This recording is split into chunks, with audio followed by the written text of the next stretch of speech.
Այժմ գտնվում ենք Լորիբերդի պարիսպների ներսում, արտաքին մակերեսից գրեթե ամբողջությամբ պարիսպները վերականգնված են ամբողջ երկարությամբ, քանի որ այստեղ մեր հազվադեպ բերդերից մեկն է, որը այսպիսի մեծ հարյուրավոր մետրերով պարիսպներ ուներ, քիչ թե շատ պահպանված, բայց հիմնականում վատ վիճակում էին, փլված փլուզումներ կային եւ ներսից եւ դրսից։ Որոշվել էր, որ պարիսպները պիտի վերականգնվեն եւ Լորիբերդը ընդհանուր առմամբ մեր առաջնահերթություններից մեկն է, որպես միջնադարյան պետական միավորումներից մեկի մայրաքաղաք։ Ընդհանուր առմամբ պարիսպների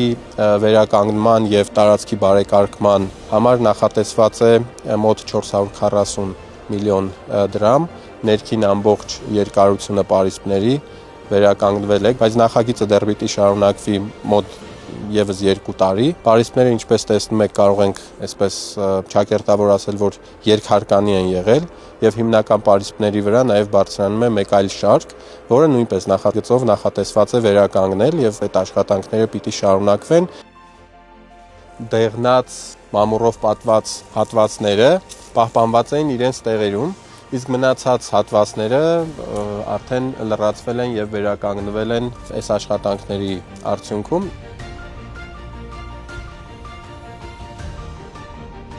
Այս ամրոցը մի քանի էտապով է կառուցված, պատերի հետքերը կառուցվածքը լրիվ հասկանալու համար բավականին մեծ ծավալով պեղումներ արվեց, նաև ասեմ 22 թվականից սկսած ներսի կողմից եւ դրսի կողմից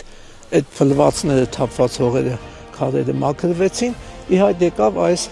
անցուղի գաղտնուղու մուտքը եւ այս կողմից եւ մյուս կողմից պետք է ասել, որ